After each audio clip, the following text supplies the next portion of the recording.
What's going on, guys? Welcome back to Nacho Wrestling and WrestleMania Night 1 Saturday, WrestleMania 41 Part 1, whatever you want to call it, is officially in the books. And we had some pretty good moments, some pretty dull moments, and just, moments. But we're going to talk about that all, as well as our tortilla chip ratings for Night 1. So be sure to like, comment, subscribe, hit the bell to stay up to date on all things Nacho Wrestling. And if this is your first time watching a Nacho Wrestling video, why don't you consider hitting the subscribe button? Trying to reach 500 subscribers, and your help would be greatly appreciated. With that out of the way, let's start with the review. The show kicked off with Gunther defending his World Heavyweight Championship against main event Jey Uso, or as I will be calling him going forward, Opening Act Jey Uso. No disrespect to him or Gunther at all, it just kind of sucks when, your whole nickname is main event, and you're literally the exact polar opposite of the main event. You are starting the show. So it's just a bit of an oxymoron, but it is what it is. You can't really do anything about it. The match was serviceable. It ended pretty abruptly to me, in my opinion. Jey Uso kind of started hitting some of Gunther's moves on him, from the power bomb to the lariat to these other things, and eventually capped it off with a sleeper hold of his own, and Gunther tapped out pretty quickly, which kind of interesting, seeing as Gunther was like, I'm going to make your life a living hell, and then he chumped out pretty fast. So it's interesting. Hopefully they do something with it. Hopefully Gunther has a bit of a crisis of confidence going forward. He can't win the big one.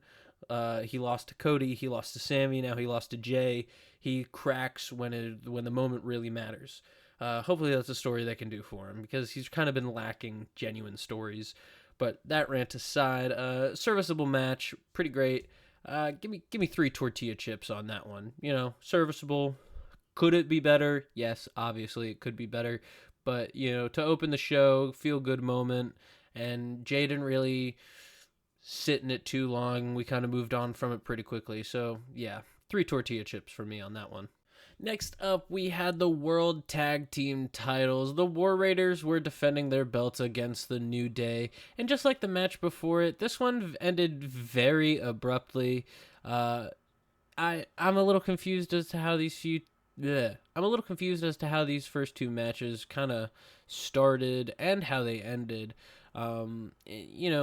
If you want kind of more context on that, go watch an in-depth review, like a breakdown of the match by match, everything like that, and beat by beat for the matches. I'm not here to do that. I'm here to give quick thoughts.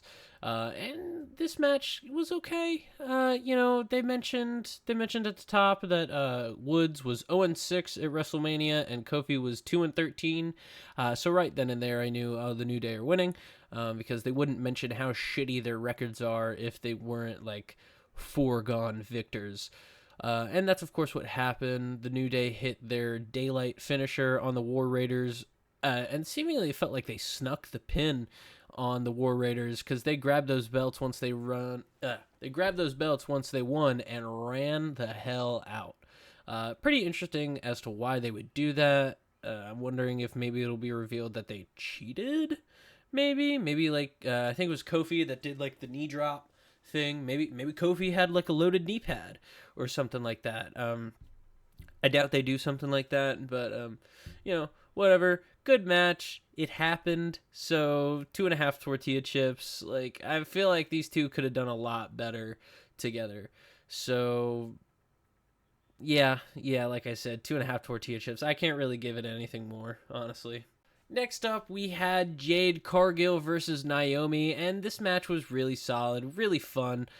It was the first match on the card that truly felt like a Mania level match, with just how they kind of presented both women. Was the storm weather bit thing with Jade a little goofy? Yes, it totally was. But the way she came out, the way she looked, her gear and everything like that, it was total superstar, like a video game character come to life. And then Naomi was like a supervillain come to life. It was just perfect stuff from both women, and they really had a good showing. The finish was great, with Jade doing that electric chair spin into the power bomb, and then she picked her up for the Jaded and everything like that. It was a really good finish from these two. Hopefully, this leads to maybe a Jade push as a solo star finally. I'm not saying she's going to win the world title from Tiffany or anything like that, but something a little more meatier for her to do going forward would definitely be interesting. And maybe her and Naomi get involved in the triple threat on night 2. Who knows? We'll have to see. Before I move on, of course, I just said Jade got the win, and I can't walk away without giving this match a tortilla chip rating, and that tortilla chip rating is going to be 3 3/4 tortilla chips, or 3.75 for all my decibel homies out there. Alright, next up we have the United States Championship match. LA Knight defended his United States Championship against the Samoan werewolf Jacob Fatu. And Jacob Fatu took the Samoan werewolf nickname to heart. He had this really odd looking werewolf mask on, and he came out with it, and he looked kind of goofy, I'll be honest. He probably should have just came out wearing a shiesty, and you would have been 10 times cooler. But, to each their own, I guess. And this match, very traditional LA Knight match, if you ask me. They didn't really do a whole lot different, with like the one exception being that really cool BFT spot that they pulled off. Other than that, I don't really see a whole lot of differences in this LA Knight match versus, say, his match with Solo a while back, or his match against Shinsuke, or his other match against Shinsuke.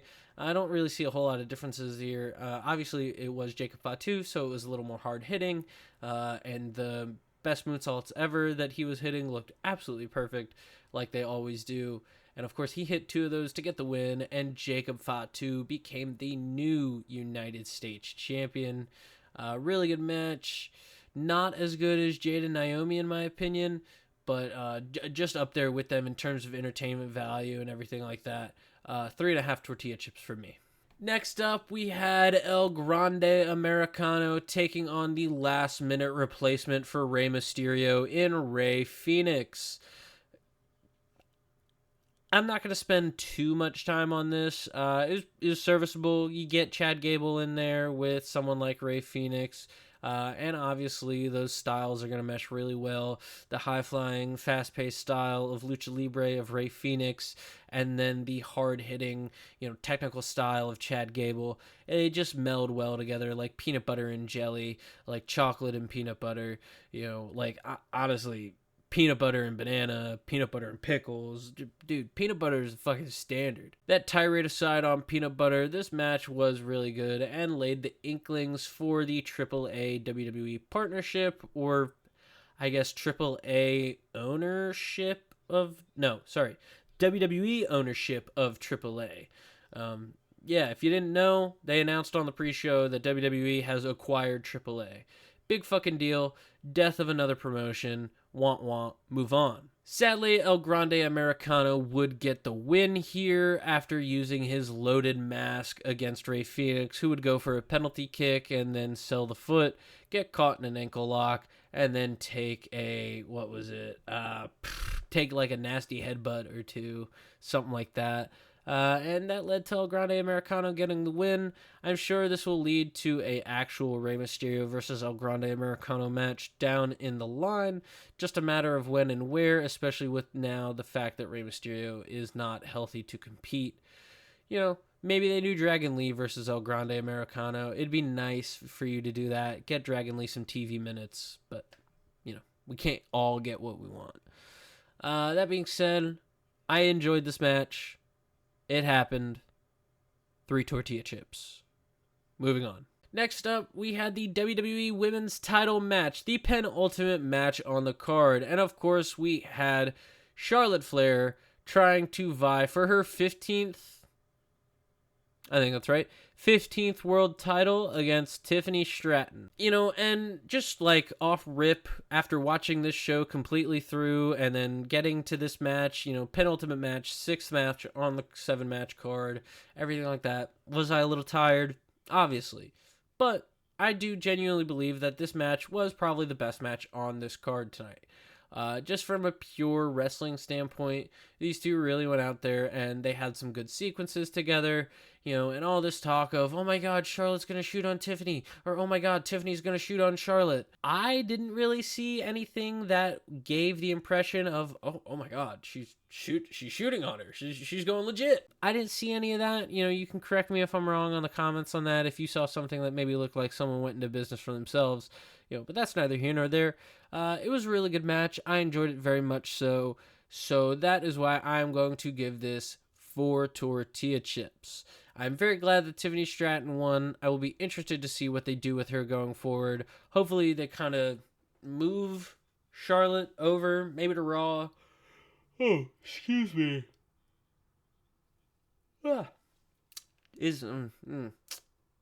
Long show got me tired. Yawn out of the way and everything like that. I do think that it'll be interesting to see what both these women do going forward. Hopefully they can patch things up. Hopefully, we can come back around to this story in a year or two. Maybe Charlotte's finally the good guy and Tiffany's a bad guy this time. Switch the dynamic around. It'd be fun to see. Main event time. We had Seth freaking Rollins versus Roman Reigns versus CM freaking Punk in a triple threat match, which Seth Rollins claimed to be the biggest triple threat match in WrestleMania history. Don't know about that one, Chief. However, it was a really good match. Very fun. Very slow start, like many Roman Reigns matches have these days. A lot of talking, a lot of existential crisis from Paul Heyman and Roman and all this bullshit. It was what it was, and then it really picked up towards the tail end there. Roman hit these 2 nasty, devastating-looking power bombs on CM Punk and Seth Rollins through both commentary tables. It was absolutely vile. Those power bombs looked rough. What else happened? There were some cool sequences where there was like a spear, then a stomp, then a GTS, then a spear, then a stomp.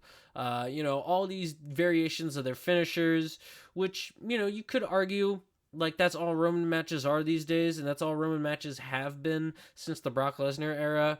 And I understand that argument, but like when you do it in that sort of way, like a one into the other, like that, it does work really well. I just wish they had a little more of it, or a little more creative like stuff with different moves, like the Superman punch into like the Revolution knee into then an Anaconda Vice, something like that. I'm not sure. I'm not a booker. I don't plan out matches, but I don't know. It's just there was some real doldrums or some dull points, however you want to view that, during this match. Some moments during the match where I felt like I could have gotten up and gotten and refreshed my drink or something and come back and not really miss a lot because Roman was sitting there doing fuck all. All that critique being said about this match, it was really good. It was really interesting. And then the ending sort of beat of it all with Roman and Paul and Punk, and Paul handing the chair to Punk, getting in the ring, low blowing Punk, and then handing the chair to Roman, and then low-blowing Roman, and revealing that he was working with Seth Rollins this entire time. That the favor, maybe, that Seth Rollins asked of Paul Heyman was to forego everything he knew about the Tribal Chief, everything he knew about his best friend, and buy in on Seth frickin' Rollins. It's pretty revolutionary stuff, not to, steal the pun from Seth Rollins, but it's cool. It would be really interesting to see where they go on it with Monday and going forward week by week.